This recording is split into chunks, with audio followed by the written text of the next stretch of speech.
Good morning from the Pink Palace. We are continuing our reading of the Gospel of John. Today we are reading chapter 6, and I'm reading from the NLT version.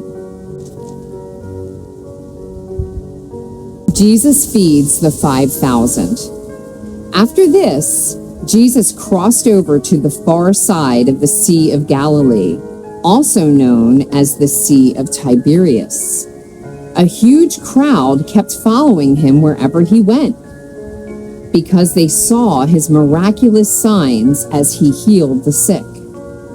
Then Jesus climbed a hill and sat down with his disciples around him. It was nearly time for the Jewish Passover celebration. Jesus soon saw a huge crowd of people coming to look for him. Turning to Philip, he asked, "Where can we buy bread to feed all of these people?" He was testing Philip, for he already knew what he was going to do. Philip replied, "Even if we worked for months, we wouldn't have enough money to feed them." Then Andrew, Simon Peter's brother, spoke up. "There's a young boy here with 5 barley loaves and 2 fish, but what good is that with this huge crowd?" "Tell everyone to sit down," Jesus said. So they all sat down on the grassy slopes. The men alone numbered about 5,000. Then Jesus took the loaves, gave thanks to God, and distributed them to the people. Afterward, he did the same with the fish. And they all ate as much as they wanted. After everyone was full, Jesus told his disciples, "Now gather the leftovers so that nothing is wasted." So they picked up the pieces and filled 12 baskets with scraps left by the people who had eaten from the 5 barley loaves. When the people saw him do this miraculous sign, they exclaimed, "Surely he is the prophet we have been expecting." When Jesus saw that they were ready to force him to be their king, he slipped away into the hills by himself. That evening, Jesus' disciples went down to the shore to wait for him. But as darkness fell and Jesus still hadn't come back, they got into the boat and headed across the lake toward Capernaum. Soon a gale swept down upon them and the sea grew very rough. They had rowed 3 or 4 miles when suddenly they saw Jesus walking on the water toward the boat. They were terrified, but he called out to them, "Don't be afraid, I am here." Then they were eager to let him in the boat, and immediately they arrived at their destination. The next day, the crowd that had stayed on the far shore saw that the disciples had taken the only boat, and they realized Jesus had not gone with them. Several boats from Tiberias landed near the place where the Lord had blessed the bread and the people had eaten. So when the crowd saw that neither Jesus nor his disciples were there, they got into their boats and went across to Capernaum to look for him. They found him on the other side of the lake and asked, "Rabbi, when did you get here?" Jesus replied, "I tell you the truth. You want to be with me because I fed you, not because you understood the miraculous signs. But don't be so concerned about perishable things like food. Spend your energy seeking the eternal life that the Son of Man can give you. For God the Father has given me the seal of his approval." They replied, "We want to perform God's works too. What should we do?" Jesus told them, "This is the only work God wants from you. Believe in the one he has sent." They answered, "Show us a miraculous sign if you want us to believe in you." "What can you do? After all, our ancestors ate manna while they journeyed through the wilderness. The scriptures say Moses gave them bread from heaven to eat." Jesus said, I tell you the truth, Moses didn't give you bread from heaven. My Father did. And now he offers you the true bread from heaven. The true bread of God is the one who comes down from heaven and gives life to the world. Sir, they said, give us that bread every day.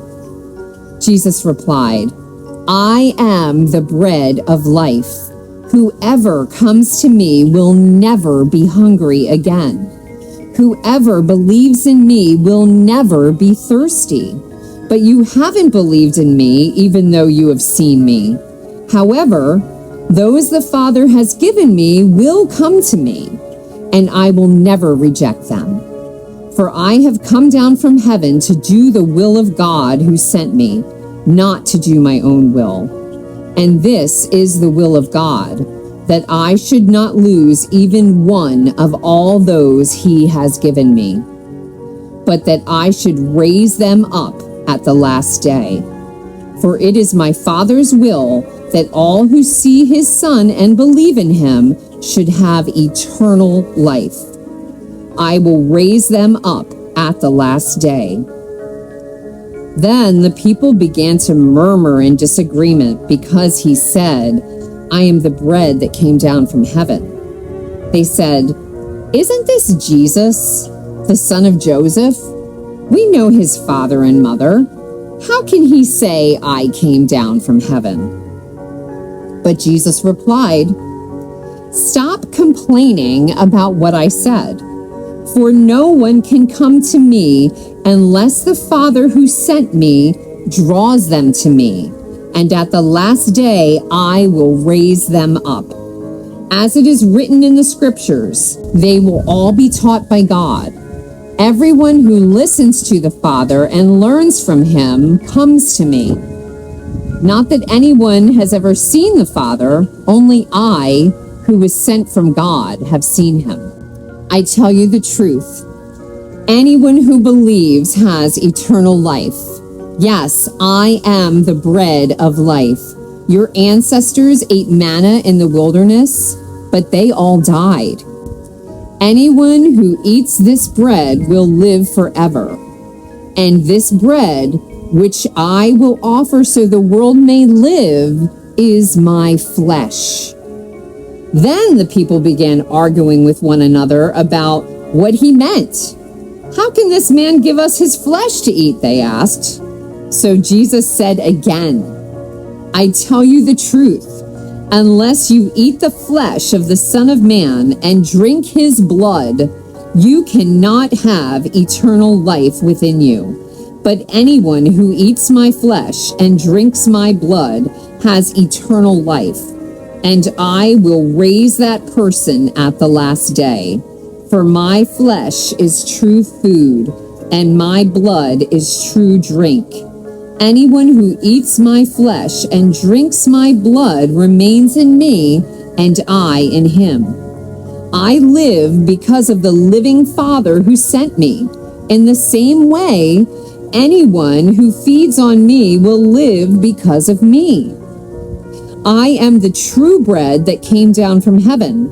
Anyone who eats this bread will not die as your ancestors did, even though they ate the manna, but will live forever. He said these things while he was teaching in the synagogue at Capernaum. Many of his disciples said, "This is very hard to understand. How can anyone accept it?" Jesus was aware that his disciples were complaining, so he said to them, "Does this offend you? Then what will you think if you see the Son of Man ascend into heaven again?